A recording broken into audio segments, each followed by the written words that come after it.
날이 새매 상관들이 부하를 보내어 이 사람들을 놓으라. 간수가 그 말대로 바울에게 말하되 상관들이 사람을 보내어 너희를 놓으라 하였으니 이제는 나가서 평안히 가라. 로마 사람인 우리를 죄도 정하지 아니하고 공중 앞에서 때리고 옥에 가두었다가 이제는 가만히 내보내고자 하느냐? 아니라 그들이 친히 와서 우리를 데리고 나가야 하리라. 부하들이 이 말을 상관들에게 보고하니 그들이 로마 사람이라 하는 말을 듣고 두려워하여 와서 권하여 데리고 나가 그 성에서 떠나기를 청하니 두 사람이 옥에서 나와 루디아의 집에 들어가서 형제들을 만나보고 위로하고 가니라. 그들이 암비볼리와 아볼로니아로 다녀가 데살로니가에 이르니 거기 유대인의 회당이 있는지라. 바울이 자기의 관례대로 그들에게로 들어가서 새 안식일에 성경을 가지고 강론하며 뜻을 풀어 그리스도가 해를 받고 죽은 자 가운데서 다시 살아나야 할 것을 증언하고 이르되 내가 너희에게 전하는 이 예수가 곧 그리스도라. 안녕하세요. 큰숙가족 여러분, 10월 20일 매일 말씀 함께 나누겠습니다. 오늘 함께 보실 본문 말씀은 사도행전 16장 35절부터 17장 3절의 말씀입니다. 오늘 본문이 토요일 본문과 이어지고 있는데요. 잠깐 돌아가서 살펴본 뒤에 오늘 본문을 함께 나누겠습니다. 바울과 실라가 억울하게 옥에 갇히는 사건이 있었습니다. 바로 귀신 들린 여종을 안에 있는 귀신을 쫓아냈다라는 이유였습니다. 왜냐하면 그 여종의 주인들은 그 귀신 들린 여종이 점치는 것으로 수익을 냈기 때문에 그 수익이 끊어지게 되자 몹시 화가 나서 바울과 실라를 고소하게 됩니다. 그래서 바울과 실라는 모진 매질을 당한 후에 옥에 갇히게 되는데요. 16장 25절 말씀을 보면 그럼에도 불구하고 바울과 실라는 하나님을 찬송하고 기도하는 소리가 있었다라고 말씀해 주고 있습니다. 놀라운 사건이죠. 그렇게 고통 중에서도 하나님을 찬양하고 하나님을 예배하는 바울과 실라의 모습을 우리가 보았습니다. 그리고 이어지는 어제의 본문 말씀을 보면 큰 지진이 일어나는 사건이 있는데요. 이 지진은 하나님이 허락하신 놀라운 역사의 순간이었지 않을 수 없습니다. 왜냐하면 우리가 지진이라고 생각하면 땅이 흔들리고 건물이 무너지고 이런 사건인데 여기서 일어난 지진은 옥터가 움직여서 문이 열리고 그리고 모든 사람의 메인 것, 이 착고가 다 풀어지는 지진이었습니다. 하나님이 역사하신 것이죠. 그런데 이 역사가 일어나자 이것을 본 간수가 놀라서 자결하려고 합니다. 왜냐하면 당연히 이 옥문이 열렸으니 이 착고가 다 풀어졌으니 죄수들이 다 도망갔겠구나 생각했기 때문입니다.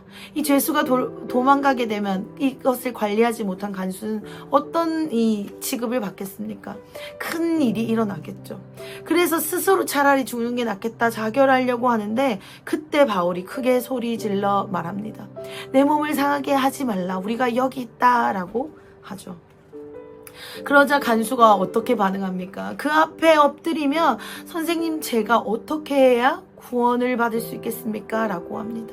하나님의 역사가 지금 일어나고 있는 것이죠. 그러자 31절에 이렇게 말씀합니다. 우리가 잘 알고 있는 말씀인데 제가 한번 읽어보겠습니다. 이르되 주 예수를 믿으라. 그리하면 너와 내 집이 구원을 받으리라 하고 아멘. 이 말씀을 전하자 간수가 이 말씀을 통해 예수 그리스도를 영접하게 됩니다. 그리고 간수가 이 바울과 실라를 자신의 집으로 데려가 씻기고 먹이고 그리고 그 가족들에게 함께 세례를 받게 한 후에 함께 그 복음의 기쁨을 나누게 되는 장면이 어제 본문에 이어졌습니다. 이 놀라운 사건이죠. 여기서 이제 내용이 이렇게 되면 아주 아름다운 마무리겠지만 오늘 본문에 또 하나의 일이 등장합니다. 그런데 우리가 기억해야 할 것은 아직 이 바울과 실라가 죄수 상태에서 오늘 본문이 시작된다라는 것입니다. 오늘 본문이 시작되는 35절부터의 말씀을 보면 이들이 여전히 죄수 상태라는 것을 알 수 있습니다. 어젯밤 놀라운 사건, 그 복음의 열매가 간수와 간수 가족들에게 맺어짐으로 인해서 빌립보에 교회가 탄생하는 놀라운 일이 있었지만 이들은 여전히 이 죄수 상태라는 것을 확인할 수 있죠. 그런데 오늘 아침 그 날이 새고 상관들을 통해 이 사람들을 놓아줘라 라는 명령이 떨어집니다. 아마 그 소식을 들은 간수는 기뻐서 이 바울에게 이 소식을 전했을 것 같습니다. 이제는 나가서 평안히 가십시오 라고 아마 기쁜 마음으로 잘됐다라는 생각으로 어쩌면 이 말씀을 전했을지도 모릅니다. 그런데 37절 바울 선생님의 대답은 그렇게 호락호락하지 않습니다. 뭐라고 대답하시냐면 나 로마 사람이다. 내가 로마 사람인데 너희가 함부로 나를 체포했다. 그런데 이제는 아무런 절차 없이 체포하더니 또 이렇게 소리 소문 없이 나를 내보내려고 하느냐라고 나는 그럴 수 없다라는 응답을 합니다. 생각해보면 이 대답이 조금 황당할 수 있습니다. 이제 풀렸는데 이제 다 해결됐는데 나가면 그만이죠. 아니면 처음부터 잡힐 때부터 나 로마 사람이다 했으면 옥에 잡히지 않았을 수도 있습니다. 그런데 왜 이제 와서 이 말씀을 하시는 걸까요? 복수하려고 하시는 걸까요? 아니면 이곳에서 이제 나가니까 이렇게는 내가 못 나간다 뭐 이런 앙심이 있으셨을까요? 그런 것은 우리가 알다시피 절대 아닐 것입니다. 이곳에 지금 빌립보 교회가 세워지고 있습니다. 놀라운 복음이 이 간수를 통해 심어졌죠. 이 간수와 간수의 가족이 이제는 이 복음의 이 명예를 지켜나가야 할 것입니다. 그렇기 때문에 이 바울은 그냥 죄인의 모습으로 내가 죄를 지었다라고 인정하면서 나갈 수 없었다라는 것입니다. 때로는 우리가 이해할 수 없는 순간들 속에 침묵해야 할 때가 있지만 또 때로는 성령께서 일하시는 대로 담대하게 진리를 세워야 할 때도 있습니다. 지금 사도 바울은 내가 로마 시민권자다 라고 말하면서 그동안의 억울함을 풀겠다, 너희한테 한번 당해봐라 복수하겠다 이러는 게 아닙니다. 그동안 성령님께서 침묵하라 하셨기 때문에 침묵했던 것이고 이제는 성령님 말하라 하셨기 때문에 말할 수 있는 것이죠. 왜 지금 이때여야 합니까? 라고 한다면 지금 이 로마 시민권자임을 밝힘을 통해 이 바울과 실라는 더 이상 죄인의 신분으로 이 옥에서 나가지 않게 될 것입니다. 이어지는 38절 39절 말씀을 보면 제발 조용히만 나가주신다면 이라는 컨셉으로 간청하고 있습니다. 그러니까 이들이 만약에 옥이 열렸다 해서 그냥 나가게 됐다라면 그들을 향한 소문과 오해가 여전히 남아있겠지만 이들이 로마 시민권자임을 밝힘으로 인해 그들은 더 이상 죄인의 신분이 아님이 밝혀지게 된 것입니다. 하나님이 하시는 일에는 우리가 감히 상상할 수 없는 방식과 우리가 감히 생각할 수 없는 방법으로 일하실 때가 많은 것이죠. 그런 일이 있은 이후에 이 두 사람이 옥에서 나와 루디아의 집에 들어가서 다시 형제들을 만나보고 위로하고 격려합니다. 여기서 위로했다라고 표현하지만 격려라는 표현도 맞습니다. 그러니까 이 빌립보에 세워진 초대 교회들을 다시 든든히 세웠다라고 이해하시면 되겠습니다. 사도 바울의 이 복음의 여정은 끝나지 않았음을 증명해주고 있습니다. 비록 옥에 갇혔고 또 그 속에서 어려움을 당했지만 그곳에 놀랍게 하나님이 예비해 놓으신 간수를 통해 하나님의 복음이 심어졌고 또 그 간수의 가족과 간수가 구원을 얻음으로 인해 빌립보의 교회가 세워지는 놀라운 역사가 있었습니다. 그리고 또 루디아의 집에 가서 그들을 다시 권면하고 든든히 세우죠. 그리고 암비볼리 아빌로니아를 거쳐 데살로니가로 가는 이 여정이 이어지는 것이 오늘 본문에 이어지고 있습니다. 그리고 그곳에서 오늘 3절 말씀을 보시면 예수가 곧 그리스도다라는 것을 전했다라고 말씀이 등장하고 있습니다. 이 사도 바울의 복음의 여정, 하나님을 쫓아가는 여정, 믿음의 여정이 끝나지 않고 계속됨을 오늘 우리는 말씀을 통해 확인할 수 있습니다. 어떻게 이 험난하고 어려운 여정, 어떻게 이 힘든 여정을 사도 바울과 이 실라 또한 그 많은 제자들이 이어갈 수 있을까요? 그것은 바로 성령님의 동행하심이 있다라고 저는 확신합니다. 이 사도 바울의 힘만으로는 절대로 이 여정을 이어갈 수 없었을 것입니다. 그리고 때에 맞는 지혜를 발휘할 수 없었을 것입니다. 옥문이 열렸을 때 어떻게 사람이라면 안 나갈 수 있었을까요? 그런데 사도 바울이 그곳에서 견디고 있음으로 말미암아 간수와 간수의 가족이 구원을 받는 것을 볼 때 하나님의 지혜가, 성령님의 음성이 그 순간에 바울에게 임했다라고 저는 확신합니다. 그렇기 때문에 성령님과 동행하는 삶을 살 때 이 놀라운 역사를 볼 뿐 아니라 이 여정이 끊어지지 않고 이어질 수 있었다라는 것이죠.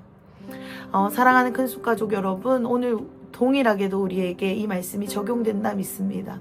우리의 믿음의 여정, 우리의 삶의 이 여정이 어떻게 이어지고 있습니까?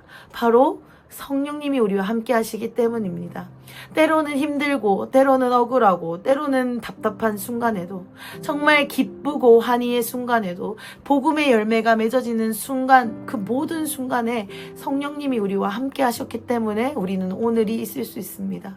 그리고 우리 앞으로 소망이 있는 이 미래를 기대할 수 있는 것 역시 성령님이 우리와 함께 하실 것이기 때문입니다.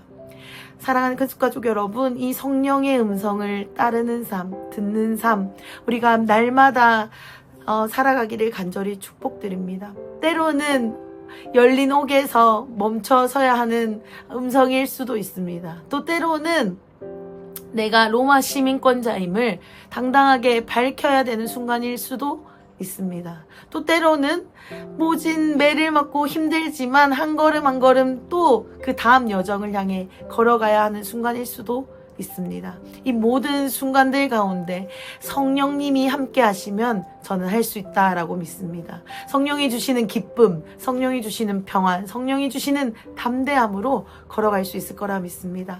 오늘의 우리의 여정이 어느 시점, 어느 순간에 와 있는지 알 수 없지만 성령의 동행하심으로 이 우리에게 주어진 하루하루 또 오늘을 살아내시는 큰숙가족 여러분 되시기를 간절히 축복합니다. 오늘 이 말씀을 통해 우리의 성령의 여정, 성령의 행전이 오늘도 이어져 가게 되기를, 말씀을 힘입어 오늘 하루를 살아가게 되시기를 간절히 축복드립니다. 아멘. 기도하겠습니다. 사랑의 하나님 감사합니다. 이 사도 바울의 복음의 놀라운 여정을 볼 때마다 정말 하나님이 어떤 분이신지 더욱더 알게 되는 것 같습니다. 우리 인간으로서는 감히 상상도 할 수 없는 방법이지만 하나님은 그때마다 성령께서 힘주시고 위로하시고 또한 능력 주셔서 이 일들을 감당해 나가는 사도 바울의 모습을 볼 때 하나님 오늘도 우리 도전을 받습니다. 오늘 우리의 삶 가운데 주님이 무엇을 말씀하실지 귀를 기울이며 듣기를 원합니다. 또한 이 사도 바울처럼 그 음성에 두렵고 떨리고 때로는 무서움도 있겠지만 순종하며 나아가기 원합니다. 하나님 우리에게 순종할 수 있는 힘과 능력과 지혜를 허락하여 주시고 또한 이 여정을 걸어갈 때 주님을 따라가는 복된 여정, 기쁨의 여정이 될 수 있도록 우리에게 기쁨도 허락하여 주시옵소서. 하나님 이 사도행전을 묵상할 때 우리의 삶에 풀어질 이 성령 행전도 함께 기대합니다. 오늘 우리 각자에게 허락된 그 걸음걸음 가운데 하나님과 동행하는 여정으로 말미암아 하나님이 하신 놀라운 일들을 보게 하시고 복음의 열매가 맺어지는 것을 보게 하시고 또한 우리 자신이, 우리의 가족이 구원을 받는 놀라운 역사가 우리의 삶에 풀어지게 하여 주시옵소서.